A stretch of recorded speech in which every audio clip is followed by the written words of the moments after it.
여러분 안녕하십니까? 광주 MBC 뉴스데스크입니다. 한평에서 오미크론 변이 바이러스에 감염된 사례 13건이 추가로 확인됐습니다. 현재까지 전남에서 오미크론 변이 누적 감염자는 어린이를 포함해 16명이 확인됐는데요. 방역당국은 이들과 접촉한 430여 명을 격리하며 확산 차단에 나섰습니다. 보도에 김진선 기자입니다.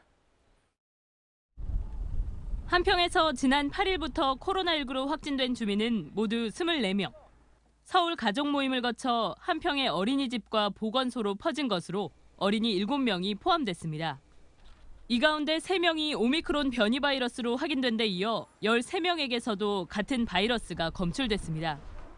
오미크론으로 확진된 사람하고 접촉해서 감염된 사람이기 때문에 현재까지 전남에서 확인된 오미크론 변이 바이러스는 모두 16건. 전라남도는 나머지 확진자 8명 역시 감염원이 같은 만큼 오미크론 변이는 추가로 나올 것으로 보고 있습니다. 기존 변이보다 전파력이 강한 오미크론 변이의 확산을 막기 위해서는 관련 접촉자 격리가 시급한 상황. 간접 접촉자까지 포함해 한평 지역 격리 대상자가 430명을 넘어선 이유입니다. 자가격리 대상자들은 하루 한 차례씩 진단검사하는 등 방역당국도 긴장을 늦추지 않고 있습니다. 조금이라도 노출되신 분들이 434명인데요. 이분들에 대해서는 저희가 매일 검사를 하고 있어요. 그래서 혹시 이분들이 이제 추가로 감염 사례가 없도록. 전남에서는 최근 일주일 동안 하루 평균 68명이 확진되는 등 대부분 시군에서 산발적 감염이 계속되고 있습니다. 방역당국은 오미크론이 이미 확인된 한평 외 지역에서도 확진자 20%가량을 표본 검사하며 변이 바이러스 차단에 나섰습니다. MBC 뉴스 김진선입니다. 코로나19 확산세가 거세지면서 광주 전남 지역에서도 사회적 거리 두기가 대폭 강화됩니다. 광주시와 전라남도는 긴급 재난안전대책회의를 열어 단계적 일상 회복을 잠시 멈추고 내년 1월 2일까지 사적 모임 허용 인원을 4명까지로 축소하고 식당과 유흥시설, 카페 등은 밤 9시까지만 영업이 가능하도록 방역 수칙을 강화했습니다. 행사 집회의 경우 49명까지 참석이 가능하고 접종 완료자로만 구성할 경우 최대 299명까지 허용할 계획입니다. 한편 오늘 오후 6시 기준 신규 확진자는 광주가 30명, 전남은 45명으로 집계됐습니다. 보건소 의료진이 학교를 방문해 학생들에게 코로나19 백신을 접종하는 학교로 찾아가는 접종이 오늘 광주에서 시작됐습니다. 광주시 교육청과 방역당국은 오늘 오후 광산구 신가중학교에 임시접종센터를 마련하고 전체 중학생 760여 명 가운데 72명을 대상으로 백신을 접종했습니다. 광주 지역에 찾아가는 학교 단위 백신 접종은 신청 중학생 1,900여 명을 대상으로 오는 29일까지 이루어질 예정입니다. 보이스피싱 범죄 피해자 대부분이 40, 50대라는 소식 어제 전해드렸었죠. 갈수록 수법이 교묘해지는 보이스피싱 피해는 최근 5년 사이 4배 이상 늘었습니다. 코로나19 상황과 맞물려 생계형 범죄자까지 양산되고 있는데요. 경찰은 관련 피해를 막기 위해 애플리케이션을 개발해 배포하고 있습니다. 우종훈 기자의 보도입니다. 금융당국이 조금이라도 미심쩍을 경우 적극적으로 신고를 해달라며 보이스피싱에 대한 신고 체계를 강화한 지난 5월 이후 경찰의 출동 횟수가 광주에서만 하루 평균 30건이 넘습니다. 전년 같은 기간 대비 20배가량이 늘었습니다. 경찰은 이 같은 활동으로 인해 36건, 약 30억 원 규모의 보이스피싱 피해를 미리 막을 수 있었다고 밝혔습니다. 경찰이 올 들어 붙잡은 보이스피싱 관련 피의자만 600여 명. 이들 가운데 60%는 피해자로부터 돈을 전달받는 수거책 노릇을 하거나 이들을 끌어들인 모집책이었습니다.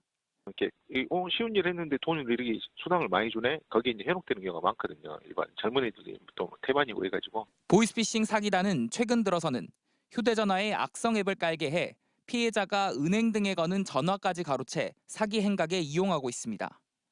경찰이 이걸 막기 위해 시티즌 코난이라는 탐지 앱까지 만들어 배포하고 있습니다.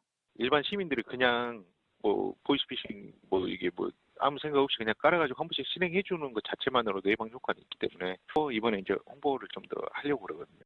경찰청 자료에 따르면 지난 2016년 17,000건이었던 보이스피싱 발생 건수는 4년 만인 지난해 3만 1,000여 건으로 90% 가까이 늘었고 이로 인한 피해액은 1,400억 원대에서 7천억 원으로 4배 이상 급증했습니다. MBC 뉴스 우종훈입니다. 며칠 전 발생한 여수산단 2일 산업 폭발 사고 이후 노동계와 시민사회단체를 중심으로 법 재개정을 요구하는 목소리가 높아지고 있습니다. 사고가 발생한 뒤에 대책 논의로 그칠 게 아니라 실효성 있는 대안을 내놔야 할 때라는 지적이 이어지고 있습니다. 조희원 기자가 취재했습니다. 17명의 사상자가 발생했던 대린산업 폭발 사고. 참혹했던 이 사건 이후 산단 사고를 막기 위한 지역 차원의 대비 체계를 요구하는 목소리가 높았습니다.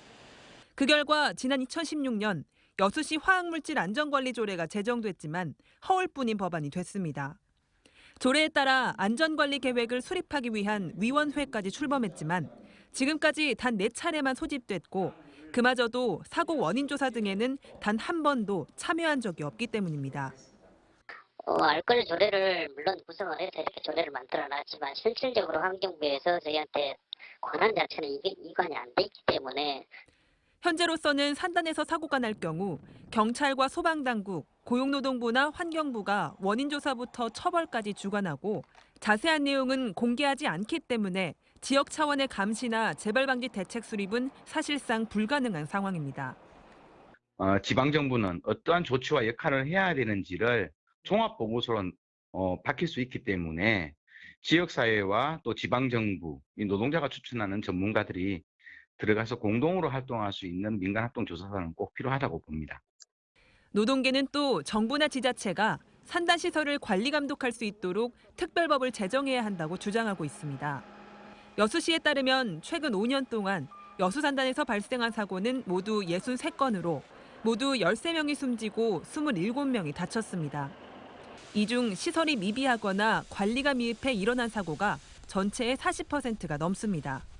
기업은 이제 이윤이 목적이니까 설비를 갈고 점검을 하려면 돈이 들잖아요. 그렇죠. 그러니까 당연히 소홀할 수밖에 없어요. 기업이 제대로 안전하게 점검을 하고 해가지고 돌리라고 법은 되어 있지만 그게 잘 안 되니까 이게 사고가 계속 나는 거잖아요. 그렇죠. 그러니까 특별법을 필요하다. 노동단체는 정의당 등과 함께 내년쯤 관련 법안의 발의를 추진할 계획입니다. MBC 뉴스 조희원입니다.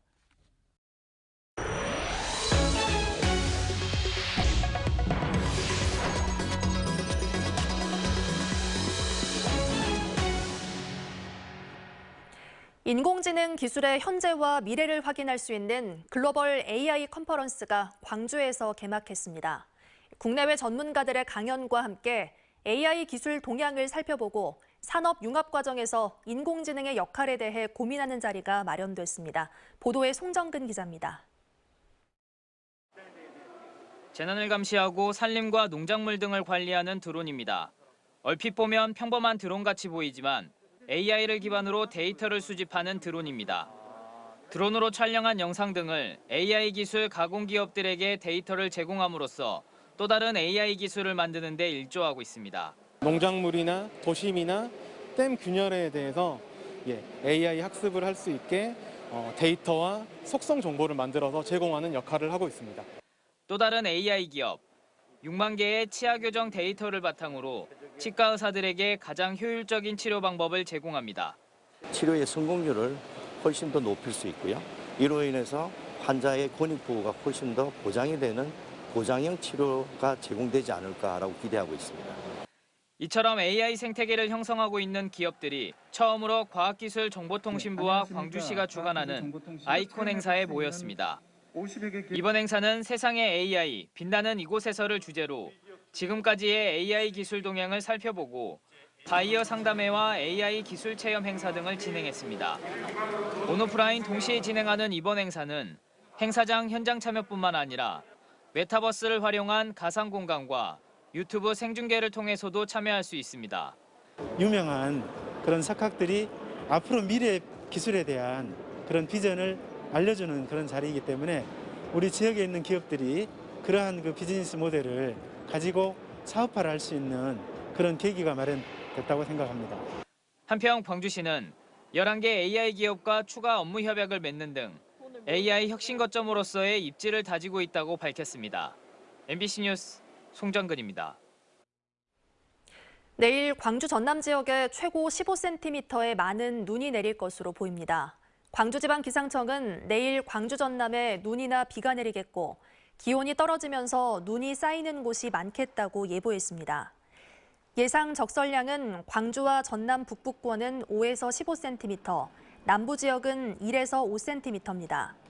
특히 이번 눈은 오전 9시부터 오후 6시 사이 가장 강하게 내리겠다고 기상청은 전망했습니다. 가짜 영농 계획서로 농지를 사들인 혐의 등으로 기소된 기영옥 전 광주FC 단장에 대해 검찰이 징역형을 구형했습니다. 광주지방법원에서 열린 결심 공판에서 검찰은 기 씨가 사들인 농지가 유소년 축구센터 건립 용도로 볼 수 없고 기 씨가 민간공원 특례 사업에 따른 시세 차익을 얻으려 한 것으로 보인다며 징역 2년 6개월에 벌금 1,000만 원을 구형했습니다. 기 씨는 지난 2016년 아들인 축구선수 기송령의 명의로 광주 서구 금호동 일대 농지 7,000제곱미터를 사들이며 허위 농업경영 계획서를 제출하고 일부 토지의 형지를 불법으로 변경한 혐의로 기소됐습니다. 더불어민주당 광주시당이 전국 시도당 가운데 처음으로 내년 지방선거 광역의원 공천에서 청년 경쟁선거구를 지정하기로 했습니다. 민주당 광주시당에 따르면 시당 지방선거기획단은 최근 2차례 회의를 열고 청년 정치참여 기회를 보장하기 위해 광역의원 선거구에 청년 경쟁선거구 4곳을 새롭게 지정하기로 했습니다. 또 그동안 지정해온 여성 경쟁선거구 4곳도 유지하기로 했고 모든 기초의원 선거구에는 여성 또는 청년을 1명 이상 필수 공천하기로 했습니다. 옛 국민의당 출신의 호남 지역 전 국회의원들이 속속 국민의힘 대선 캠프에 합류하고 있습니다. 20대 국회에서 해남, 완도, 진도를 지역구로 뒀던 윤영일 전 의원은 오늘 국민의힘 윤석열 대선 후보의 직속 선거기구인 새시대 준비위원회에 영입됐습니다. 국민의힘은 박주선, 김동철, 김경진, 송기석 전 의원을 광주선대위 공동위원장에 임명했고 다음 주 선대위 발대식을 열 예정입니다. 최영태 전 전남대학교 인문대학장이 광주시 교육감 선거 출마를 선언했습니다. 최 전 학장은 출마 기자회견에서 교육자와 시민운동가로 살아온 저의 꿈은 광주를 전국 최고의 교육도시로 만드는 것이라며 무엇보다 저하된 학력을 회복시키고 재능교육과 감성교육도 중시하는 참실력 광주교육을 실현하겠다고 밝혔습니다. 그러면서 안전교육 시스템 구축과 학력 신장, 인공지능 시대를 선도하는 교육체제 구축 등을 공약으로 제시했습니다. 대법원 3부는 공직선거법 위반 혐의로 재판에 넘겨진 이석형 씨에 대한 상고심에서 면소 판결을 받은 원심을 확정했습니다. 1심 재판부는 이 씨에게 징역 6개월에 집행유예 1년을 선고했지만 항소심 재판부는 지난해 12월 29일 개정된 법령을 적용해야 한다며 면소 판결을 내렸습니다. 미얀마 광주연대가 광주 메이홀에서 미얀마 민중항쟁 300일의 기록 전시회를 내일부터 시작합니다. 이번 전시회는 광주 시민과 문화예술인 등이 펼친 국내의 미얀마 연대 활동 사진 300여 점과 미얀마 현지 사진 100여 점 등이 선보일 예정입니다.